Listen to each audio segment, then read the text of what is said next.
सुरू करतोय. Requesting everyone to kindly settle down. We have begun the second part of it. And a very interesting part of it, कारण आता Q&A session होणार आहेत, काही प्रश्नोत्तर इथे होणार आहेत. तर आपले डिग्निटरीज स्टेजवर आहेत. त्याचबरोबर त्यांचं Q&A सेशन इथे झाल्यानंतर आम्ही तुम्हालाही एक म्हणजे even you are going to get a chance to ask questions to them. Any questions we can probably take 2 or 3 of them, right?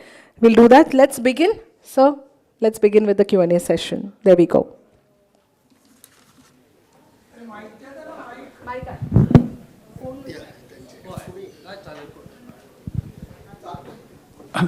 एक सर्वसाधारण प्रश्न. तुम्ही फिजिक्सचे विद्यार्थी मूळ, पण तो विषय सोडून एन्व्हायरमेंटल इंजिनिअरिंगकडे वळावं असं तुम्हाला का वाटलं? So, very good question. Can you hear me okay? Yeah. Okay. Until I went to the United States to study physics, even after arriving in the United States, I was only interested in one thing, which was physics, okay? Arriving in the United States brought home to me two harsh realities. One of which was what I thought in Hollywood movies to be kind of a romantic exaggeration of American prosperity was not an exaggeration. In the United States, when I went there in 1973, people were putting more fertilizer on their front lawn than all of India was putting on its agriculture. 80% of Americans were living in individual homes, individual single-family homes, something which I had not imagined. It was completely mind-boggling how much prosperity there was, what I would call, by Indian standards, opulence. And then I turned around and looked at the burden of that opulence on the environment, even while I was a physics student. And I realized what eventually was proven by much more rigorous methods, that if Indian society ever reached prosperity levels, even that of Spain or Portugal, the earth will be running out of resources well before that. At that time, a book came out from MIT called A Report to the Club of Rome. It is still available. It is called Limits to Growth. It came out of MIT Sloan School of Business, simulating different scenarios of how resource depletion will progress under different scenarios. And all the scenarios ended up with environmental disaster. And I knew something about simulation and computer modeling by then, and I could see how well done that study is. Now that study has been updated, and there is a paper by Rockstrom called Planetary Boundaries, 2009. And then there is a subsequent paper by Stephan, also on planetary boundaries, 2015. All these consistently confirm that Earth is finite. The current level of material consumption by the industrial countries' prosperity is impossible to reach under current technologies by the other 80% of the world's population that is not in the industrial countries. And that realization got me very upset, because it essentially said to me that my people, Indian people, my society, is going to be trapped in low poverty, low resources, low consumption, poverty, or lack of prosperity, anything close to what Americans took for granted. It's very, very upsetting. So my attention naturally turned to technology as something which has a much shorter horizon for impact than basic mainstream physics, where the horizon for impact could be a century or two, because I was studying general theory of relativity at that time. So I changed from general theory of relativity to computational fluid mechanics to heat transfer applied for solar energy engineering as a way to get into engineering. And then from mechanical engineering, I of course wanted to do environmental engineering, because that's where the crisis is in terms of environmental damage, environmental productivity.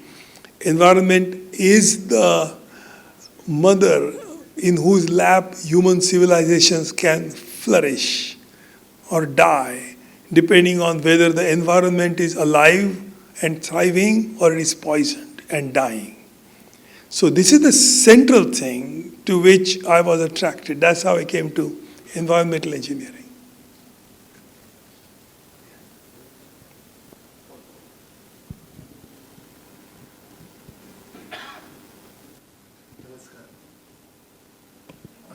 Yeah. You have to point it to you. Namaskar. Professor, I would like to know about water. Because when it comes to water, two things are very important. One is quality and second is quantity.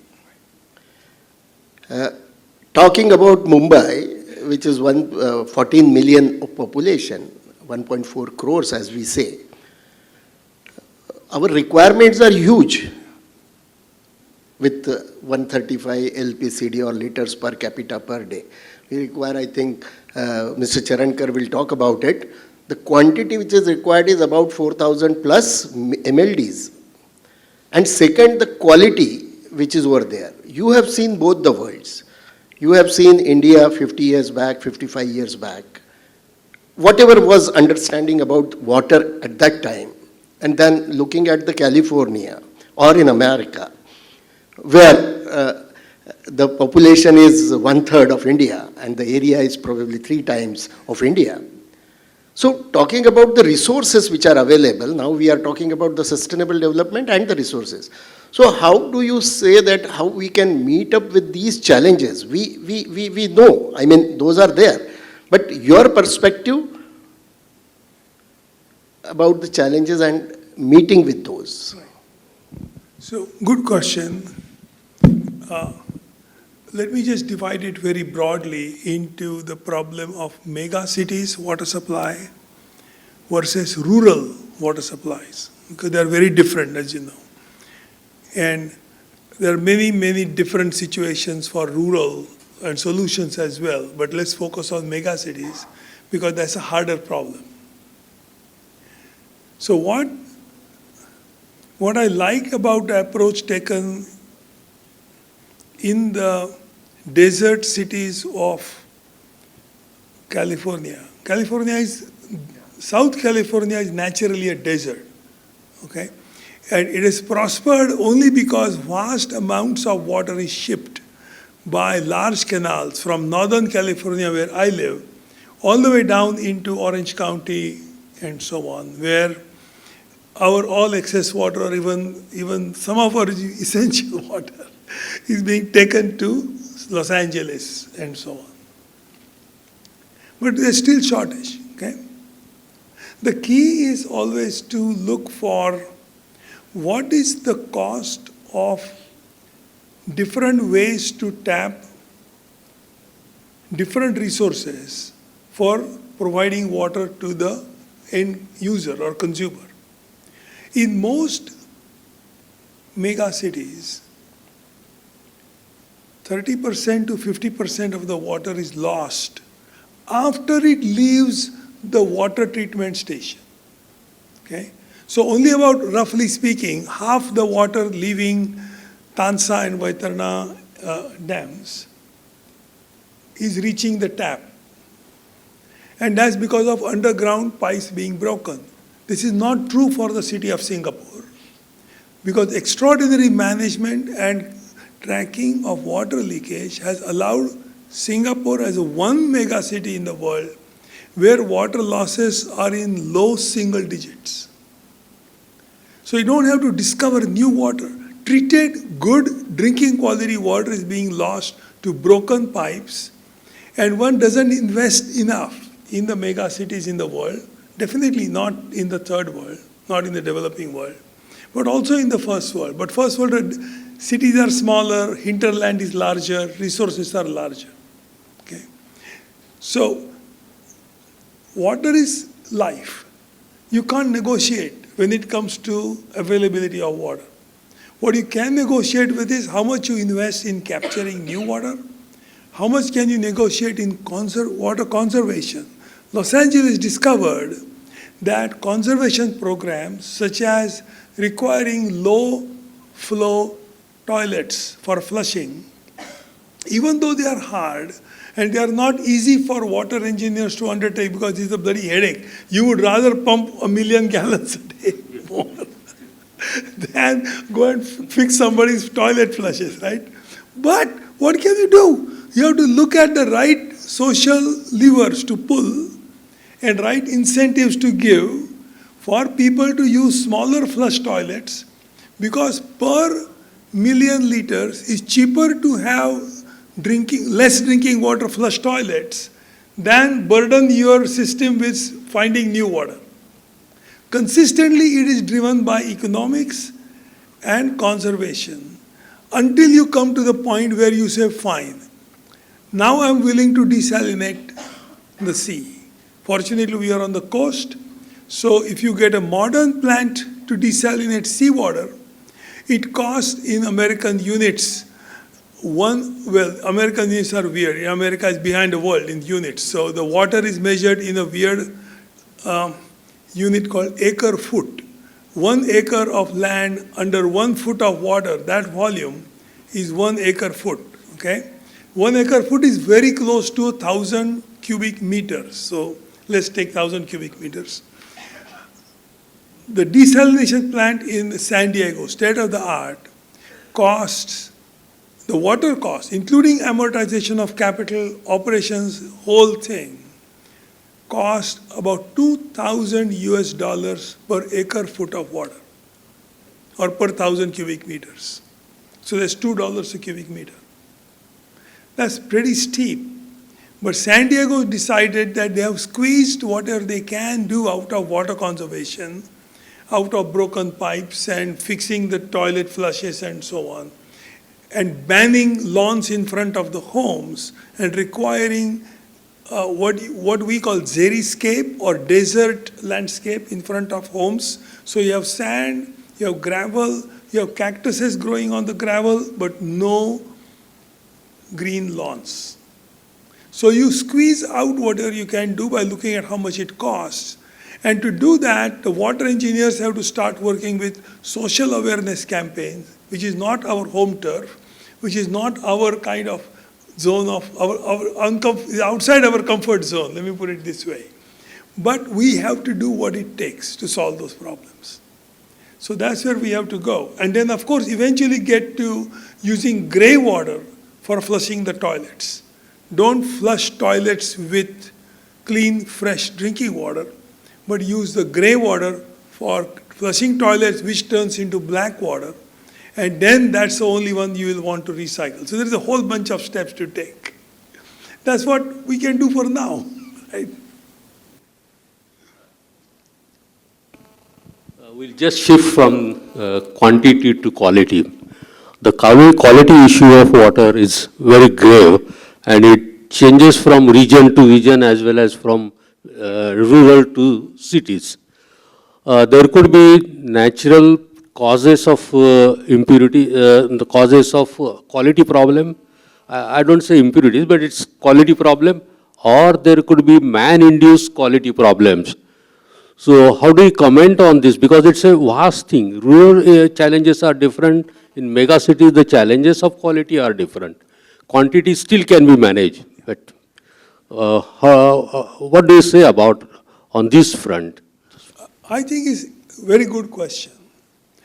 I think it is inevitable that we need to embrace the idea that a single water supply of a single quality should be delivered to the whole mega city, which allows only for drinking water quality throughout all uses. If you look at typical per capita use of water in a mega city, in Mumbai we were talking is 135 liters per person per day. But for actual drinking water, including for cooking, including for brushing one's teeth, drinking water of that quality is only about 10 liters per person per day. So we are using less than 10% of your 135 liters nominal for drinking. But the current target unfortunately puts a burden of treating all of 135 liters per person per day of the quality which is good enough for drinking and cooking. That makes the whole thing so unaffordably expensive that we have to figure out how to fit the water for the purpose for which it is supplied. Now the correct response or rebuttal from classical water engineering is to ask, are you going to have double water lines? Are you going to have a drinking water line and are you going to have a non-drinking water line, which is extraordinarily expensive for a city of the size of Mumbai? The solution which in the US we are pursuing is distributed processing. So distributed processing will allow you to have not separate water lines all the way from Tansa and Vaitana, but figure out community scale or maybe mega housing colony scale water processing for only drinking water, which means up to the housing colony you get substandard water, all of it, 100% is substandard. At the housing colony or maybe at some scale like Hindu colony or Parsi colony, some scale like that, if it is not a housing colony with boundaries, you have a local water processing that will treat water to drinking water standards, and then you do the local distribution. In Japan, what has happened is cities were already dense, it's like the old world. Then they built skyscrapers on top of the old world cities. So they have super high density of skyscrapers, and they cannot provide enough water for all the skyscraper. They cannot provide enough sewage to drain all the black water. So they ended up by requiring local recycling of water at the basement of every skyscraper using membrane bioreactors, so that you are able to convert some of the black water into gray water that is then used again for flushing. So effectively it's more like a human body, where all the water you drink doesn't instantly go out as urine.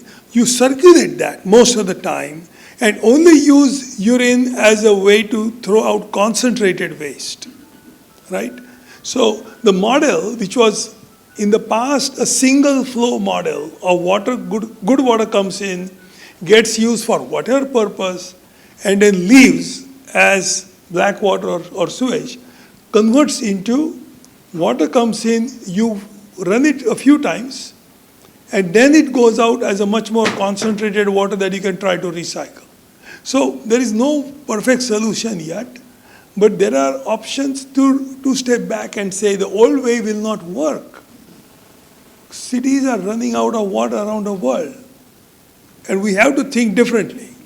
So in the US, we have a program called NAWI, N-A-W-I, which stands for something about Innovation and Water Alliance,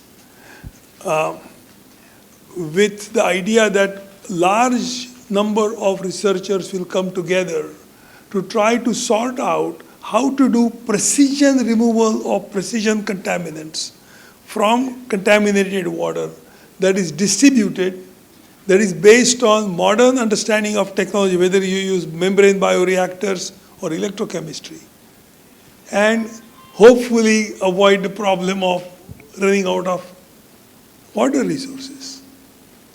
I have a quality-related query. When we talk about the reverse osmosis and we remove, if suppose the TDS of the water is 35,000 mg per liter, we bring it down to 500 mg per liter. But in the process, what is removed? What to do with that? That is a huge, because it's a huge quantity. And it's the good water we take it. And then the removal is, it comes under the hazardous waste. And we have a good number of issues with that. What to do with that? How do we manage that? So we are removing one problem and putting it aside and creating another new problem. Very good question.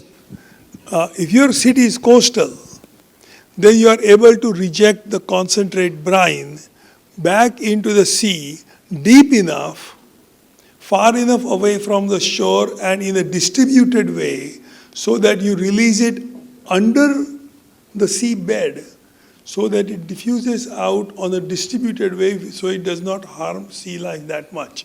Even then, you will have higher concentration of salt near the ocean, near the shore, because you can go maybe a couple of miles and it costs a couple of $1 billion to do that distribution. But Americans have been doing that. Okay? Israelis also have done that, but in Israel the Gulf has become saline even higher than 35,000 ppm. In the center of United States, EPA has practically banned RO, because you don't want to deal with concentrate brine being thrown on the ground and making the groundwater more and more saline. So the thinking in the US is we need to go to the point where out of saline water or this brine, we want to make only solid waste. That's it. Even with some investment of capital and operating costs, get rid of all liquid, which is water, and figure out how to go all the way to solid waste, which you can store in hazardous chemical waste storage, where it will not go and contaminate groundwater again. So there's a very ambitious program which is under Navi of how do you do this. Well, we'll see. But if the moment you have liquid waste, you are stuck. There's no way to get rid of it. If you store it in the tank, one day the tank is going to leak and contaminate the groundwater. But if you have solid waste, you can immobilize it, maybe in blocks of concrete, and put it in dry storage, and then there it might stay for a very long time. Again, we don't have the line to put it back into the. I mean that. See, these are the things which we need to think. These are, I mean, it's not one solution, what we say. We have to have an integrated approach to attack to this. And that is why, I mean, all these are the learned people. They have already reached to their, I mean, positions where they can think, and they have led the industry. So I mean, we have reached to a place that we all have to attack the problem from all the sides. Yes. Social awareness is very important, where we have to reduce that 135 liters per capita per day is an old equation. Then it has come down 190 and now 40. As you rightly said it, 10 liters you require the quality water. Now the issue has come with the microplastic which is over there. How long we can store this? Because I cannot use the bottle after probably a month because it has already leached out. So what to do? I mean, these are the things now. Newer pollutants are coming. Sure. Quantity is, again, we are receding on the quantity. So we all have to think, and obviously the solutions which have come, 24 awards, national, international. So we need to take help of the science to help us to come out of these problems. So absolutely. I think, I mean, this is... We cannot go on doing the same things the old way, in short. What you mentioned about liquid pollutants and solid waste, I am reminded of a similar problem in management of nuclear waste. Yes. Where again, if it is a liquid waste, then you dilute it. And if it's solid waste, then you bury it in concrete blocks. These are the only possible solution. I think what you are suggesting is something similar to do with the water wastage. Right. Well, nuclear waste is a whole different problem because it will last for 100,000 years, depending on what isotopes you have and what half-lives you have. But if you have solid waste that is immobilized with concrete, then you may be able to dump it not necessarily in digging new pits, but you may be able to store immobilized waste in, depending on your landscape, maybe some old mines which have been exhausted, or some old pits in which you have been able to store material and use it as a landfill, so long as your concrete blocks are sealed, so that things will not leach out again. Yeah. And deep enough. Yeah, of course. You mentioned about Singapore. That reminds me of their production of what is called new water, Yes. where drain water, toilet water, is converted into purely potable water. Absolutely. I think what they are using, if I'm not mistaken, is again membrane technology. Yes. Biomembrane. Yes, I have gone to Singapore, I've drunk new water happily. It is actually sewage water, which is purified enough to just be like any other water you could get from the rainwater that falls on a mountain and comes into the city. And they have membranes in the black water that they process that actually pull up just the water molecules. After all, it is all psychology. People think that rainwater is pure, but rainwater also has gone through somebody else's kidneys and somebody else's toilets, right? But it's just been recycled to the point where you don't see the connection. So, reuse of city sewage water to recycle it back is also another approach that is being tried in Southern California. The city of Irvine and Orange County are two well-known places where they have tried to do this, and to avoid the yucky factor of, oh my God, I'm drinking sewage, what they end up doing is they inject the water in the groundwater aquifer in one location. In Santa Clara does the same thing in the Bay Area. And then they extract the groundwater maybe half a mile away so that optically you don't feel the yucky factor. So a little bit of specificality. In a normal water treatment, conventional water treatment, up till now, chlorine or its compounds, chlorine gas, is the most said to be proven method of disinfection. Do you think there is a future for it, or there is an end of it? Let me understand. I wasn't paying attention because I'm worried about time. You're saying the chlorination is considered the standard method. Of course, is at the end in all. Of course, it's not the end in all. There are many cities like Groningen which have rejected chlorine because of what are called chlorinated organics, which are known to be carcinogens. And there are organics in some water commonly, which you don't want to lead to cancers in the city population. So some cities have gone to ultraviolet disinfection and extremely high quality supply pipes.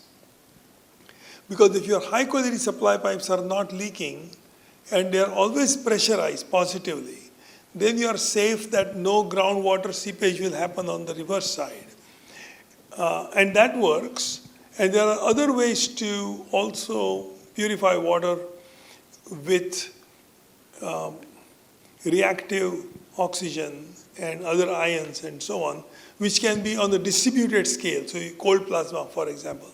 On the distributed scale, they can be very potent disinfectants without the hazardous chemical or halogenated organics.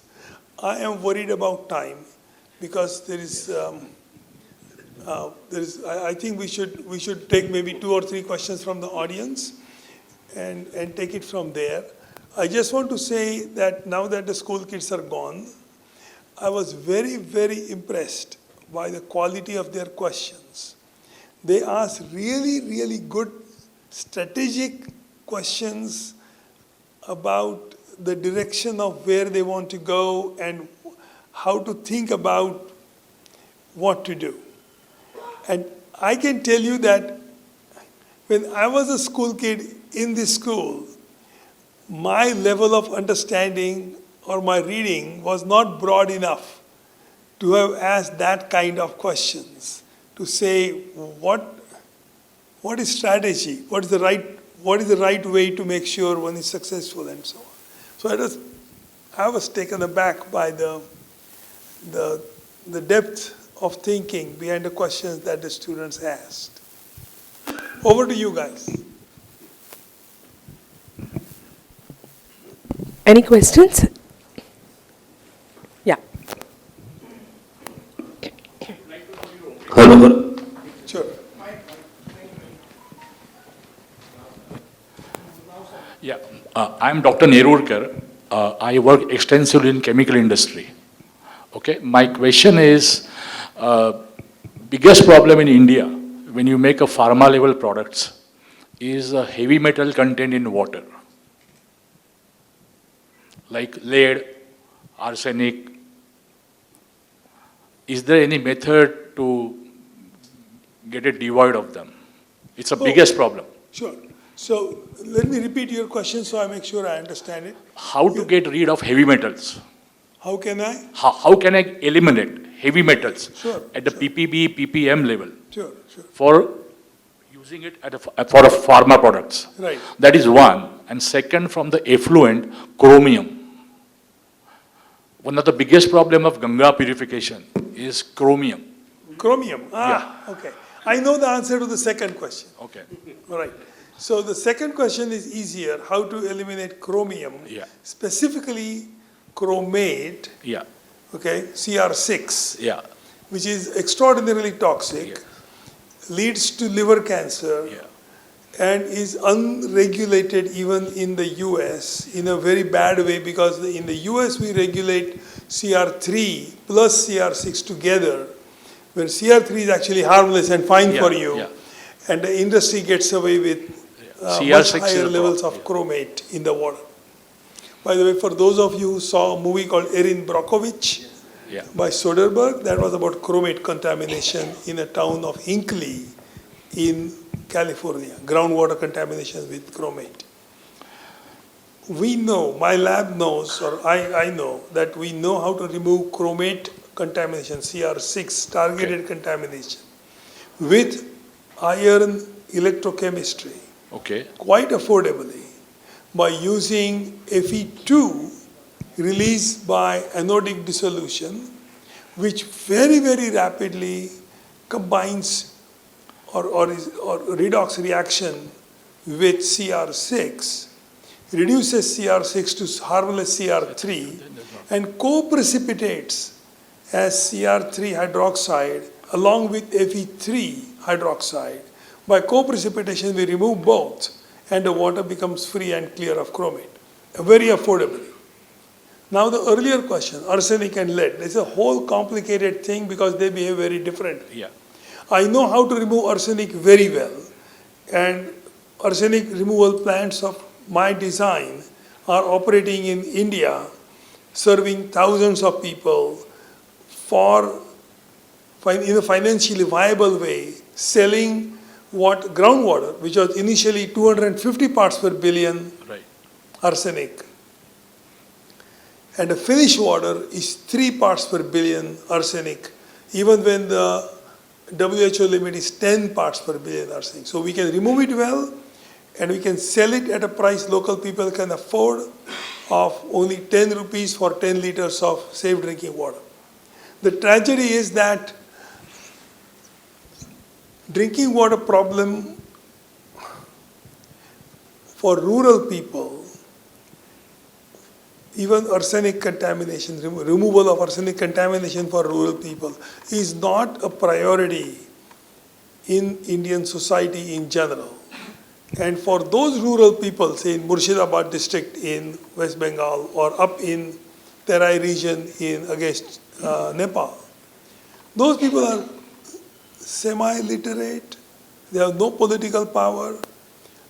In short, to be blunt, nobody cares. And people who do care would rather make money putting under sink RO units, which are far more profitable for urban middle class than solving problems of the rural, politically weak and economically weak, probably 100 million people in India. That's a political question. I don't know how to answer that one. For lead, we have shown that we can provide a way to seal the inside of lead pipes. All old cities, because we copied European city planning and European designs, all old cities, including Indian cities, have lead pipes, lead water supply lines. Not the ones which you would control, but which will come in from your feeder into the building. That's where the lead pipes are used. And lead is a neurotoxin. It's a very potent neurotoxin. And when I send my students back to the developing world to collect samples, old buildings inevitably have lead pipes, whether it's in Santiago, Chile, or whether it's even in Europe. So we know how to seal them electrochemically, affordably, for about 1/10 the price of replacing the lead pipes. But again, it is a public health matter, and I'm not a businessman, I don't know how to make it, but the technology is there, papers are published, we know what to do.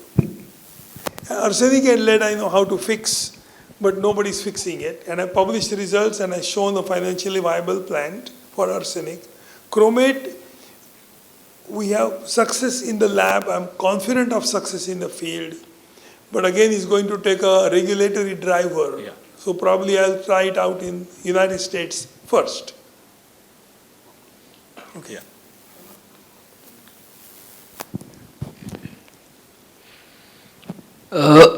I'm sorry, till now the discussion has been on environment and public good.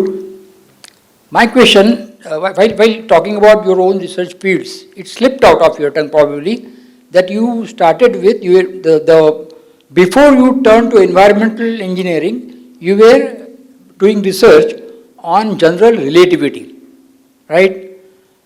I think the discussion now, till now, has been very instructive, useful,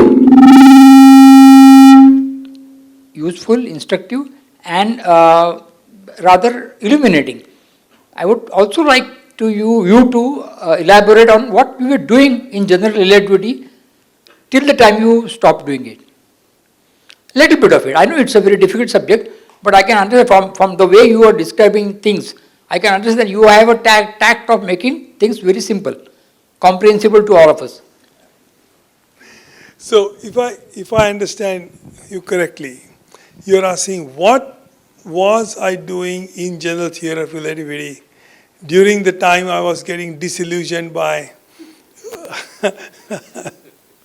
the usefulness of my work.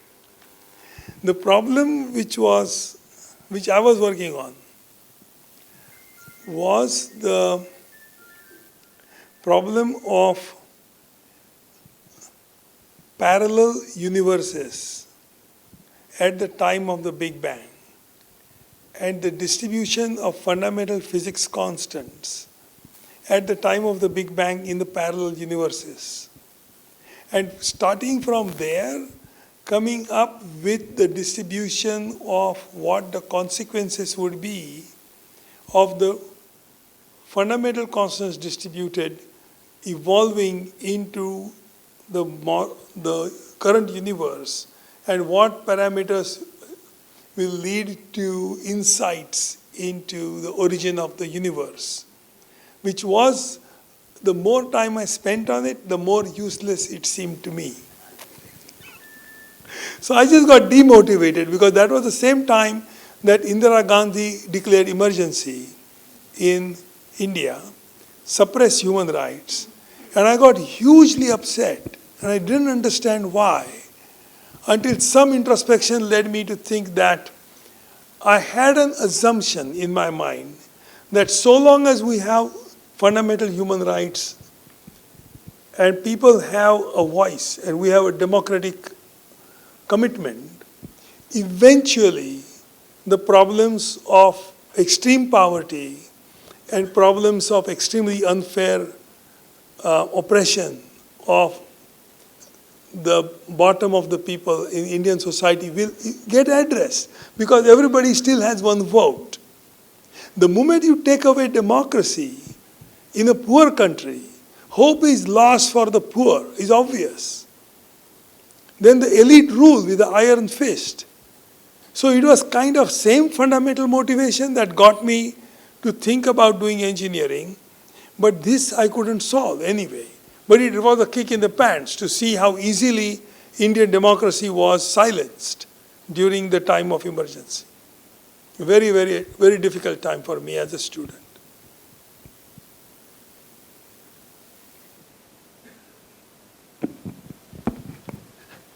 This is a basic question, my dear Ashok. How your parents encouraged you, and whether did you continue the same way in guiding your daughters and granddaughters? What was the motivation basically behind you going to states and doing research there? That's a very hard question to answer, because all I can say is we can provide children with encouraging environment, and we can provide children with guidance, and then it is up to them to decide how much to pick up and run with it. I'll give you a couple of examples. My parents never pushed me to stand first in class. That used to be the pressure on kids, that you must have a high rank. Their argument was, if you are in the upper half of your class, good enough. There's so much more to do in life. My dad actually told me, don't push your kids for high rank in class, because you are not trying to breed race horses. You're trying to breed human beings. They have to have multiple human dimensions on which they need to thrive. They need to understand art and culture. They need to read widely in literature.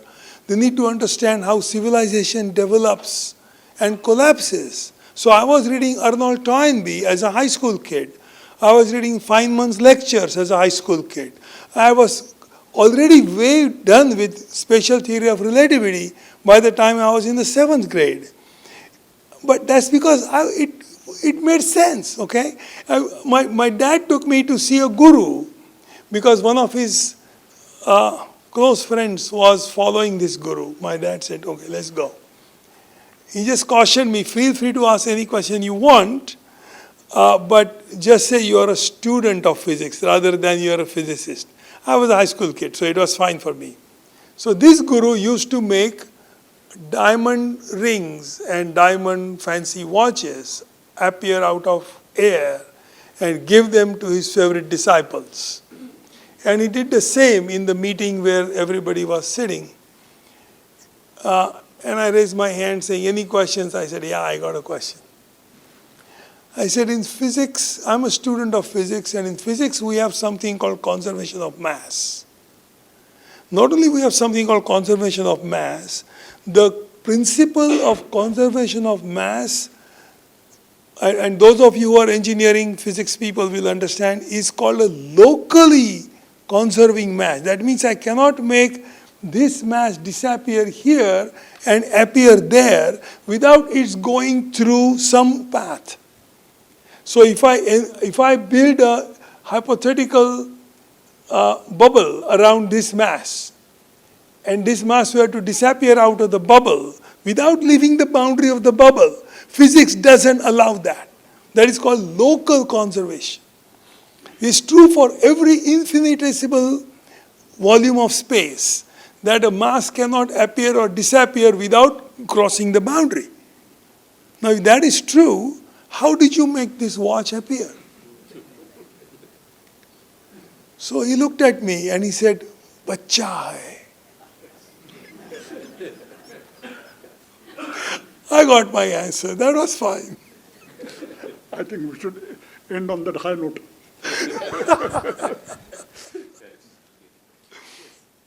Over to you. Are you going to talk now? No, I think we should end on that high note. Because there are many questions, and I'm sure you have many more answers. But time is short. Thank you so much. Well, now I may request Dr. Bal Phondke sir to kindly say a few words.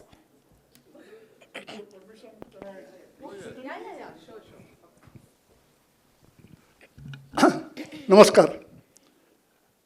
खरं म्हणजे मला इथे फार अवघडल्यासारखं वाटतं आहे, कारण मी अशोक गाडगिळांचा वर्गमित्र नाही, किंबहुना ज्या शाळेत त्यांनी शिक्षण घेतलं त्या शाळेचाही विद्यार्थी नाही. पण मला दोन बाबी आम्हा दोघात समान वाटल्या. एक म्हणजे त्यांच्याप्रमाणे मीही सुरुवातीला फिजिक्सचाच विद्यार्थी होतो. मास्टर्स मी मुंबई विद्यापीठातच फिजिक्समध्ये केलं, थिअरॉटिकल न्यूक्लिअर फिजिक्स. आणि नंतर जेव्हा मी भाभा अणुसंशोधन केंद्रात दाखल झालो त्यावेळेला माझा रस बदलला आणि मी जीवशास्त्रात संशोधन करायचा निर्णय घेतला आणि माझी PhD लंडन विद्यापीठाची इम्युनॉलॉजीमध्ये आहे. हा एक समान धागा. दुसरा समान धागा मला असा वाटला की हे करताना मला रॉबर्ट फ्रॉस्टची एक कविता आठवते. रॉबर्ट फ्रॉस्ट म्हणाला होता, "two roads diverge in the woods and I took the one less travelled by and that has made all the difference." आणि आम्ही दुःखाने अशा प्रकारे आमचे मळवाटा सोडून नवीन वाटा शोधल्या, नवीन वाटांकडे गेलो. आणि मला वाटतं हा निर्णय चुकीचा होता असं आम्हाला कधी वाटलेलं नाही. I am sure you have also not regretted that decision.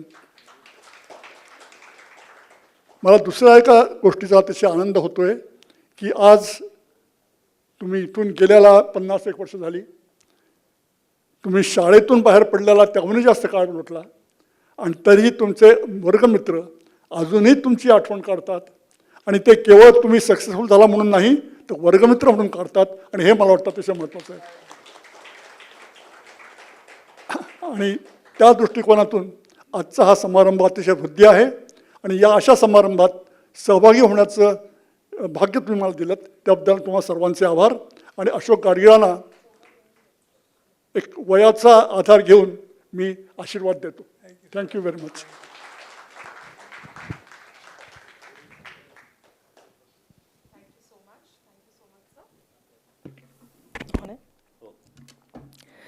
Well, now I'd like to invite Shri Dwarkanath Sansgiri sir to kindly come up on stage and say a few words. जोरदार टाळ्यांनी आपण त्यांचंही स्वागत करूया इथे. Shri Dwarkanath Sansgiri is a multifaceted individual ranging from a prolific writer to a captivating host, a travel enthusiast to a film historian. He is also known as for his passion for sports, his wits at stand-up shows, and his dedication as a script writer and journalist. With flair and versatility, he wears many hats, leaving a lasting impression wherever he goes. And here he is. So Zordar Taliyan, let's welcome him here. Yes.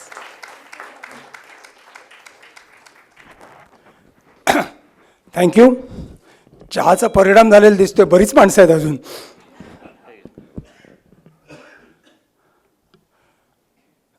सगळ्यात प्रथम मला एक गोष्ट इथे सांगायची आहे की हा कार्यक्रम आम्ही का केला, आणि त्याचं उत्तर डॉक्टर बाळ फोंडके यांनी दिलं आहे की अशोक हा आमचा मित्र आहे म्हणून हा कार्यक्रम केला, आणि जीवाभावाचा मित्र आहे. शाळेतली मैत्री ही निर्व्याज मैत्री असते आणि ती कायम टिकते. अशोकला आता आम्ही डॉक्टर अशोकसुद्धा म्हणणार नाही, अशोकच म्हणू, कारण ते प्रेमाने सांगतो. दुसरी गोष्ट, डॉक्टर बाळ फोंडके असं म्हणाले की आमच्या दोघात 2 कॉमन पॉईंट त्यांना सापडले, फील्ड बदललं वगैरे. माझ्यात आणि अशोकमध्ये सुद्धा 2 कॉमन पॉईंट आहे. एकाच दिवशी आमचा जन्म झाला, 30 फुटावर झाला, 30 फुटावर. तो पहिल्या गल्लीत, मी दुसऱ्या गल्लीत. डिग्री ते मॅट्रिक एकाच वर्गात होतो, पण इथेच थांबलं सगळं. हे कम्पॅरिझन आमची इथेच संपते. कारण अशोकने जे केलं ना किंवा ही सगळी जी मंडळी आत्ता जे बोलत होती ना, ते ज्ञान मला पहिल्यांदा मिळते असं वाटायला लागलं. मी इतकं ज्ञान एका बैठकीत फार क्वचित मिळतं. तुम्हाला सांगतो, मी चीफ इंजिनियर वॉटर सप्लाय म्हणून रिटायर झालो. चरणकर साहेब माझे बॉस. पण माझ्या लक्षात आलं की त्यांचं ज्ञान एवढं मोठं आहे कारण मी पगार मिळतो म्हणून काम केलं. त्यांनी प्रेम केलं पण, आणि ते प्रेम केलं त्यामुळे ते त्या ज्ञानामध्ये आत डीपली शिरू शकले. मगाशी इंदिरा गांधी एक अत्यंत चांगला प्रश्न विचारला की तुझ्या आईवडिलांनी तुला कसं डेव्हलप केलं. तुम्हाला एक गंमत सांगतो की आमचा वर्ग हा हुशार मुलांचा वर्ग होता, म्हणजे इंग्लिश मिडियमचा. सिलेक्ट करून मुलं घेतली होती. पण त्या वर्गात अनेक आमची जी मित्र आहेत ते त्यांच्या फील्डमध्ये खूप टॉपला गेले. काही IITला गेले, काही IIMला गेले, डॉक्टर झाले, संशोधन केलं, आर्किटेक्ट झाले, वकील झाले. They are all very successful. पण आमच्या त्या काळामध्ये अशोकला पाहताना मला हा आपल्यापेक्षा वेगळा आहे ह्याची जाणीव व्हायची. हा आपल्यापेक्षा वेगळ्या पद्धतीने वाढला आहे ह्याचीसुद्धा जाणीव व्हायची. तो असं म्हणाला की त्याच्या आईवडिलांनी सांगितलं की तू पहिला यायला नको, तू टॉपमध्ये असायला हवा. माझ्या डॉक्टर बाळ फोंडके यांना मी लहानपणापासून ओळखतो. आमच्या घरी असं सांगणं होतं की बाळ फोंडकेंकडे बघ, तुला तसं व्हायचं आहे, तसा अभ्यास करायला पाहिजे. हे सगळं ठीक आहे सांगणं वगैरे, पण तुम्ही भुईमुगाच्या झाडाला खत टाकलं तरी तो माडा एवढा उंच नाही वाढू शकत. भुईमुग ते भुईमुग ते खालीच राहतं. आम्ही तसेच राहिलो. म्हणजे नुसतं एन्व्हायरमेंट फार उपयोगी पडते असं नाही. आणि मला असं वाटतं अशोक तू पहिला न्यायला ते बरं केलं, कारण आठवते तिथपासून 5वी ते थेट SSC बोर्ड गिरीश पैने आपला पहिला नंबर सोडला नाही. गिरीश पै आपल्या वर्गाचा, आमच्या वर्गाचा गौतम अदानी होता. सगळी प्राइजेस त्याला मिळाली आणि ती कोणाच्याही आशीर्वादामुळे, म्हणजे प्रिन्सिपल किंवा ट्रस्टीच्या आशीर्वादाने मिळाली नाही, त्याच्या बुद्धिमत्तेच्या आशीर्वादाने त्याला ती मिळाली. ही अत्यंत फार महत्त्वाची गोष्ट आहे. एकाच गोष्टीचं मला समाधान आहे की माझ्या अख्ख्या शालेय आणि कॉलेजच्या करिअरमध्ये मला फक्त एकच प्राईज मिळालं. ते घ्यायला मी इथे आलो होतो. आणि ते फ्रेंचचं होतं. 74 मार्क 75 पैकी पडले होते. आणि ते काय मिळालं, कारण गिरीश पैने संस्कृत घेतलं होतं. त्यांनी जर घेतलं असतं तर प्रॉब्लेम होता, खरं सांगतो मला. अशोक आमच्यापेक्षा वेगळा का होता तुम्हाला सांगतो. एक तर तो मुळात जन्मताच राजबिंडा होता, अजूनही राजबिंडाच दिसतो. आणि म्हणून बहुतेक त्याला रावणाची भूमिका मिळाली, कारण उंच हेफ्टी होता. म्हणजे इतका सुंदर रावण नंतर कधीही झाला नसेल. हल्ली रामायणावर बोलणं थोडं कठीण असतं, जरा अडचणीचं होतं. पण मला आजही आठवते की जेव्हा यांनी सीतेला पळवली, म्हणजे मीरा केतकरला, तेव्हा ती चक्क हसत होती. मला असं वाटलं की तिला असं वाटलं की बरं झालं व्याध गेली, हा बरा आहे. आठवतं अशोक तुला? आणि तू तर हसतच होतास. म्हणजे आणि मग ज्या वेळेला मला अजून आठवते की गिरीशने त्याचा उल्लेख केला की त्याच्या घरामध्ये लॅबॉरेटरी होती, तिथे तो वेगवेगळे प्रयोग करायचा. अशोक ज्या काळात प्रयोग करत होता ना, त्या काळात मी किंवा आमच्या वर्गातली बरीच लोक ही गोष्टीची पुस्तकं वाचत होतो. राक्षसाचा जीव कुठल्या पोपटात आहे ह्याच्या पलीकडे आमचं नव्हतं. याचा विश्वास भाऊ आहे, तो पण डॉक्टरेट आहे. त्यांनी मला सकाळी फोन केला होता आणि तो असं मला म्हणाला की अरे, मी म्हटलं तुझ्या वडिलांनी तुम्हाला एक्झॅक्टली घडवलं म्हणजे काय. तर तो म्हणाला माझे वडील आम्हाला गाडीत घालून घेऊन जायचे आणि एशियाटिक लायब्ररीत घेऊन जायचे. त्या काळात एशियाटिक लायब्ररी मला ठाऊक नव्हती आणि 27 पुस्तकं घेऊन घ्यायची. त्याने आत्ता सांगितलं की मी टॉयनबी वाचायचो, त्यावेळेला मी काकोडकर फडके वाचत होतो. हा खूप मोठा बेसिक फरक आहे.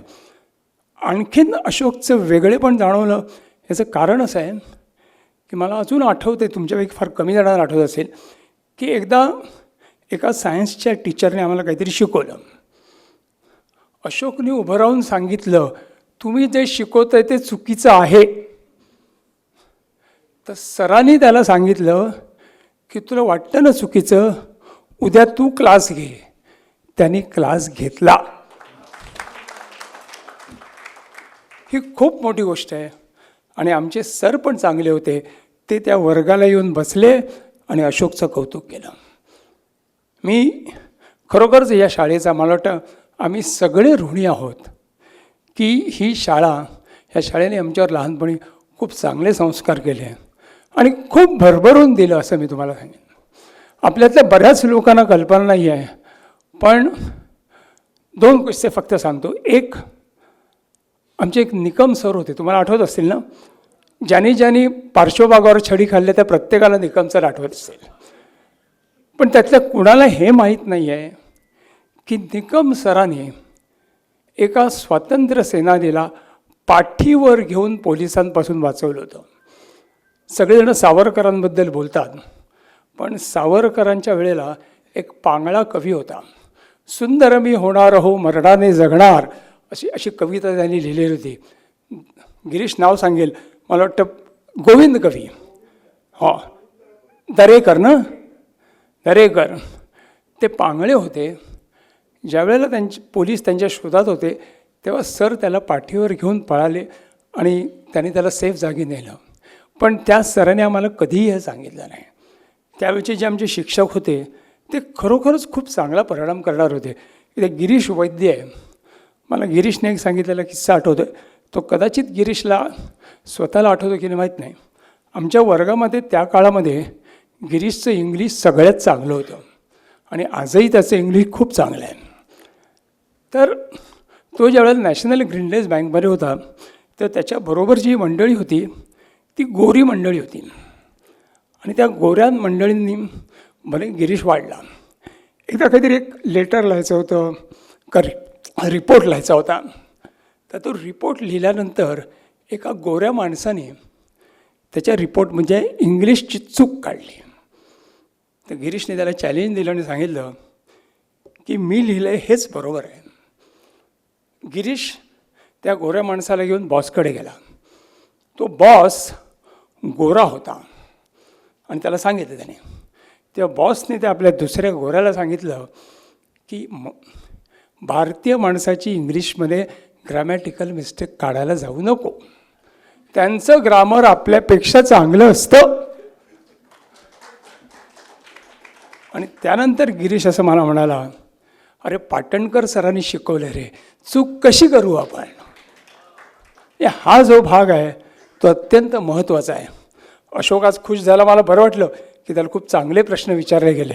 पण माझं एक दुःख आहे, मी तुम्हाला सांगतो की आपल्याकडे जेवढं वलय एखादा क्रिकेटपटू, एखादा सिनेमातला माणूस आहे ते सायंटिस्टला नाही, मोठ्या डॉक्टरला नाही, मोठ्या प्रोफेशनल नाही. आणि ह्याचं मला खरंच स्वतःला खूप दुःख आहे. म्हणजे आज जर सचिन तेंडुलकरला मी इथे आणलं असतं ना तर अजून 8 वाजेपर्यंत हा वर्ग भरला असता. मला असं वाटतं की आपली ही जबाबदारी आहे, म्हणजे आजी आजोबांची, आई वडिलांची किंवा त्याचबरोबर शाळेतल्या शिक्षकांची, की त्यांना पटवून द्यायला पाहिजे की जगात इतरसुद्धा गोष्टी आहेत. आज मी माझं पोट सचिन तेंडुलकर आणि फिल्मवर भरतो, हा भाग वेगळा, पण तरीसुद्धा मला इतरांबद्दल जे अट्रॅक्शन आहे, प्रेम आहे, ते फार महत्त्वाचं आहे. मला आजही आठवतं आहे की अशोकच्या टेबलवर शाळेत असताना आईन्स्टाईनचा फोटो होता. त्यावेळेला त्याला आईन्स्टाईन माहीत होता. आमच्या टेबलवर मधुबाला होती, त्यामुळेच ती वाढ झाली नाही. त्यामुळे मला असं वाटतं की आपल्या टीचरनी, शाळेने अशी मुलं घडवायला पाहिजेत की ज्यांना सगळ्या गोष्टीमध्ये इंटरेस्ट राहील. आणि जर खऱ्या अर्थाने पुढच्या एक 10, 15, 20 वर्षात आपल्यातले फार कमी जण कदाचित त्यावेळेस जिवंत असतील. जर एखादा नवीन अशोक गाडगीळ शाळेतून पाहायला मिळाला ना, तर आजच्या कार्यक्रमाला यश मिळालं असं मी समजेन. आणि तीच महत्त्वाची गोष्ट आहे. अशोक, तू आलास, तुम्ही सगळं मित्रमंडळी आलात माझ्यासाठी, आमच्यासाठी खरं तर. धन्यवाद.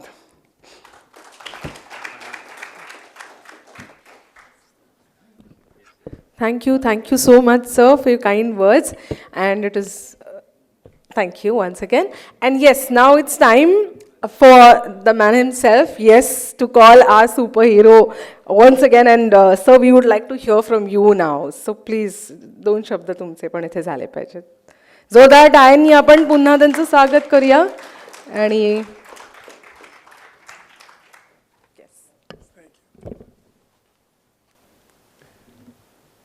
I think it's late, and I already spoke a lot.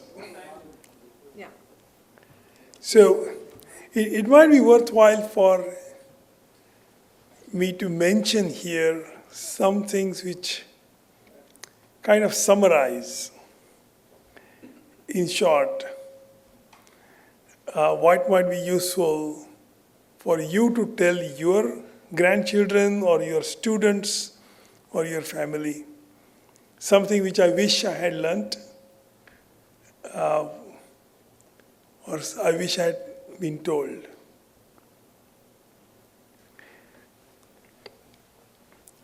One is, if you Google for the words Carl Sagan, test, how to test for baloney. Baloney is old-fashioned way of saying bullshit. Okay. There is a bunch of rules that Carl Sagan, who is a big science commentator, he's passed away now, he's got a short list of rules to figure out what is baloney. And I wish that kind of stuff was pasted on the wall of every classroom in this school.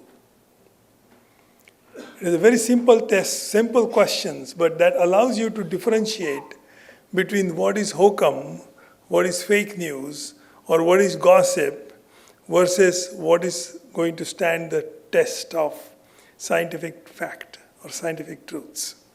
And if that becomes internalized, that allows you to have that razor-like critical ability of differentiating bullshit from not bullshit. We are at great risk now, more than ever before, it seems to me, of pollution of ideas by fake news, by WhatsApp University, by echo chamber of social media, and by not training ourselves in critical thinking to separate fact from fiction, sometimes toxic fiction. That's the kind of stuff that erodes our institutions and that it weakens our society, polarizes it into factions that are tied to the beliefs that they are unwilling to question, that buy into fake news, sometimes poisonous fake news, that get into situations like of which I have not seen before. So in some sense, the reason I got attracted to science was because science was testable facts. And science has a way to build upon past facts to discover new facts. In other words, you might have one great artist, but the next generation of artists may not be better. You might have great musicians, great painters, great dancers, great poets, but that does not assure you that incrementally we will inevitably get better or correct past mistakes even. So that distinguishes science from the fact that we test all our past theories and we build upon them, and we have something that is concrete and testable and universal, like conservation of mass, to tell you the joke I talked about, this guru who produces rings and diamonds and watches out of thin air. That kind of factual, solid basis of incrementally understanding in a way that could be universally tested about what the world is like, how does it work, that provided me with a kind of grounding that I wish was applied more broadly, more critically. And we taught our students and general society much better about how to think critically rather than simply regurgitate facts. What really I found harmful in my education was the emphasis that Indian schooling system and even Indian college system gave on successful regurgitation of facts. I saw that we were being rewarded for successful regurgitation, and we were being punished for asking questions that the teachers couldn't answer. Rather than a completely honorable answer that the teacher could give, which would say, I don't know. It's okay. You don't have to know. Nobody should be standing on that authority. Teacher's job is to let you understand. And if they don't know, they'll say, I don't know, I'll find out. And now you can find out with Google, right? In those days, you had to go to Encyclopedia Britannica or some other book. Now they could say, I don't know. And it's completely honorable to say, I don't know, even though it makes you diminished as an unassailable authority that can talk any nonsense. I got into infinite number of troubles with my teachers all the way from school through college because I would ask inconvenient questions. Inconvenient in the sense, genuine questions, but that teachers thought they found threatening. And I wish the attitudes changed, that it is not threatening to be asked tough questions. It just shows curiosity. And it's okay to say, I don't know, we'll find out. We'll ask somebody else if we don't know, or we'll put it on Quora or in Google or somewhere else. And it's all right. So our education system doesn't teach critical thinking. And that's a weakness which can't be corrected so long as we have this particular kind of British exam system, but still we can certainly encourage it. In the US, I know that my daughters went through schooling that have much less rewards for repeating things and much higher rewards for putting out their own thoughts in a way, however they could do at whatever grade they were. But that makes for a much better student or much better learning experience than what I went through and what my class went through. And maybe, I don't know if today's student, what the situation is. So on that note, I just want to end up by saying I owe a debt of gratitude to the founders of Indian Education Society. Back in the time when there were only municipal schools and no access to education except through church-based schools like Don Bosco, the founders of IES thought about bringing about education in a way that didn't have to be either or. You either go to municipal schools or you go to church schools. They actually had access, and they called it King George, so it was palatable to the British. But it was education accessible to the middle class kids without not falling into the pit of either municipal schools or the convent schools, without having the kind of fake impression that I go to convent school, so I'm a more British-oriented or Catholic church-oriented student. And that itself, looking back, was a very, very big deal. And then IES had the confidence to start English medium, without having to follow the convent school model, keeping their feet on the ground, and still take the risk of teaching us in English. And then we had, of course, Girish Pai standing first in the whole board, which was a big shot in the arm, saying, my God, this is what we can do. So all that, I'm really grateful. And again, thanks to IES and thanks to then King George, now Raja Shivaji, for today, for welcoming me and for this felicitation. Thank you. Thank you so much, sir. And yes, so finally here we come to an end of this spectacular event. Yeah. Okay.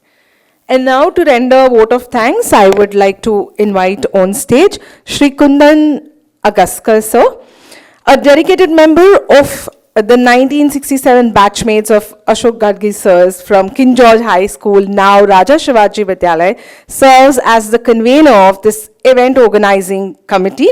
His leadership ensured its success, holds prominent roles as Vice President of the Maharashtra Sarvajanik Ganesh Utsav Committee and trustee at Prabhu Seminary School. And he's here with us to render vote of thanks. Let's welcome him here.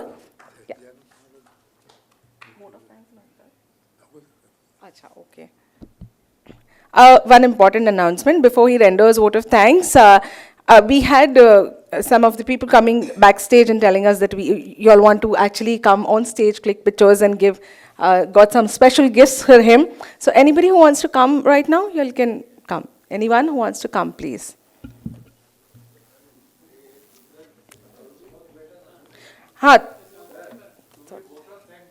Then we do. Yeah.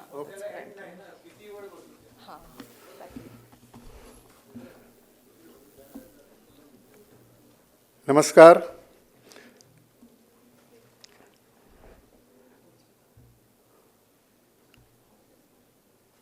सर्वप्रथम ह्या आजच्या कार्यक्रमाचे सूत्रधार द्वारकानाथ.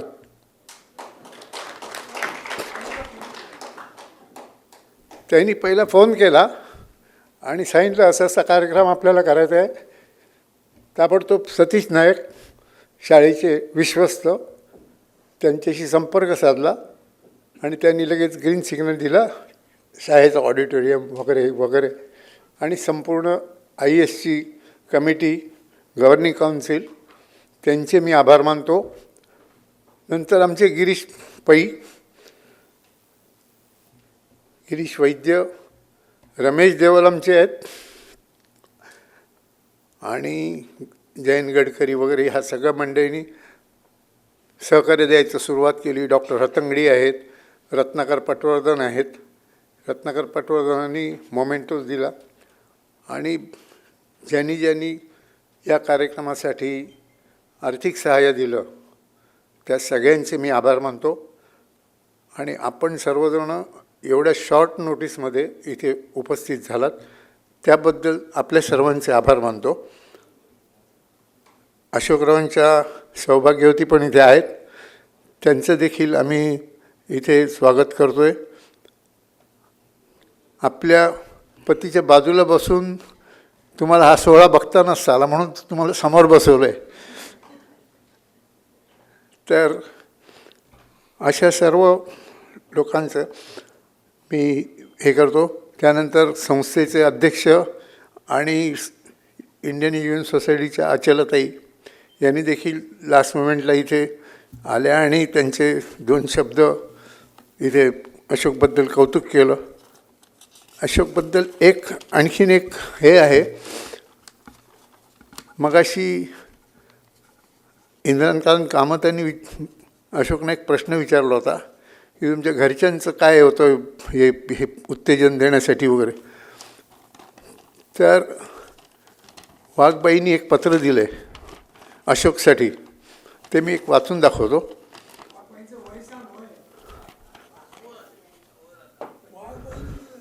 हो, वाघबाईंनी दिलं आहे 96. आज प्रिय अशोक, आज तुझ्या वर्गबांधवांनी तुझा सत्कार समारंभ आयोजित केला आहे, त्याबद्दल तुझे अभिनंदन. तुझ्या कार्याविषयी काही माहिती तुझ्या मित्रांकडून मला मिळाली. तुला मिळालेले यश ऐकून खूप आनंद झाला. माझ्या डोळ्यासमोर 5वी इयत्तेतला अशोक उभा राहिला. तू अत्यंत बुद्धिमान व गुणी विद्यार्थी होतास आणि आजही आहेस. एक आठवण सांगते. मी तुमच्या वर्गाला अमेबाबद्दल शिकवत होते. सायन्स हा तुझा आवडीचा विषय. तू मनापासून ऐकत होतास. त्यानंतर दर शनिवारी तू शाळा सुटल्यावर एका बाटलीत मैदानातील चिखल असलेले पाणी घेऊन घरी जायचास. एक दिवस तुझी आई मला भेटायला शाळेत आली आणि तिने मला विचारले, बाई तुम्ही सध्या कोणता विषय शिकवत आहात? हा अशोक घरी चिखल घेऊन येतो. तेव्हा मी त्यांना अमिबाबद्दल सांगितले. तुझ्या यावरून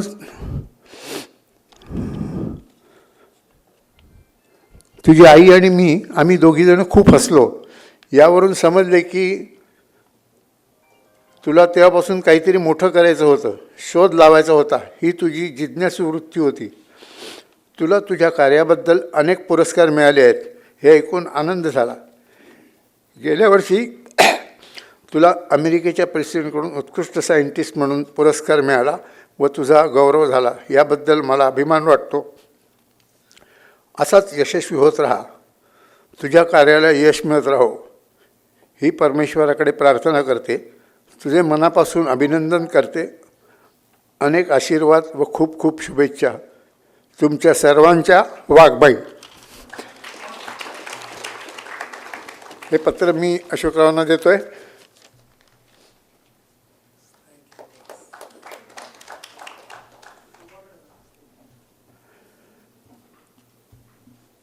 तेव्हा ज्या सर्वांनी या कार्यक्रमाला हातभार लावला त्या सर्वांचे पुन्हा एकदा आभार मानतो. आणि आता जाताना या उजव्या हाताला वडा खाल्ल्याशिवाय जायचं नाही. वडा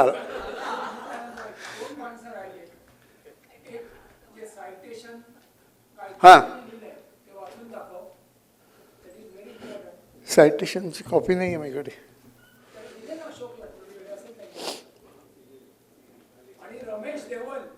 घेतला त्याचं नाव.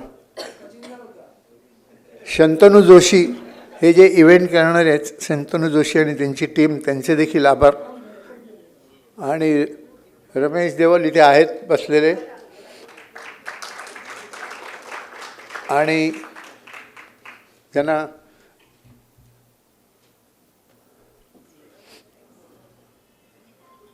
हिंदू कॉलनीतले काही लोक आलेली आहेत.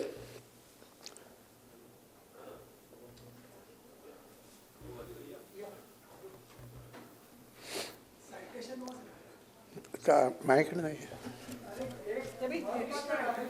आहे, तुम्ही वाचून जा.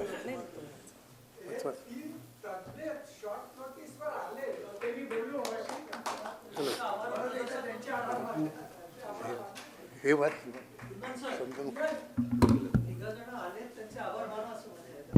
त्यांचे पहिल्यांदाच द्वारकांती पण मानले. आणि त्यांचे एक तर आजचे आपले फोंडके साहेब आहेत. हे मी आत्ता द्वारकानाथला मगाशी वरती येता तर बोललो, अरे म्हटलं हे तर रमेश देवच दिसत आहेत. रमेश देवांसारखीच त्यांची शरीरयष्टी आणि सर्व आहे. तर अतिशय प्रसन्न व्यक्तिमत्व. आणि त्यांच्याबरोबर सगळे महापालिकेचे अधिकारी आणि हे जे आलेले आहेत शिंदेरकर साहेब वगैरे, त्यांचे देखील पुन्हा एकदा आभार मानतो. हिंदू कॉलनीतली काही मंडळी आलेली आहेत. अशोकरावांचं हे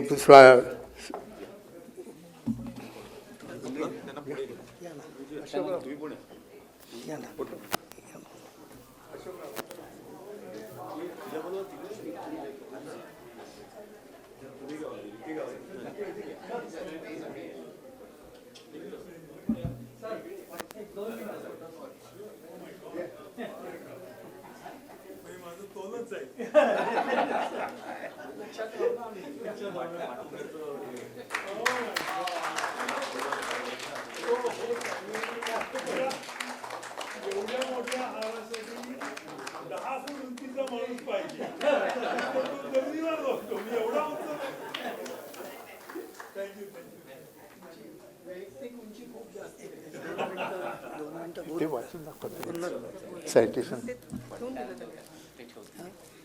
हिंदू कॉलनीच्या वतीने बोलू. हो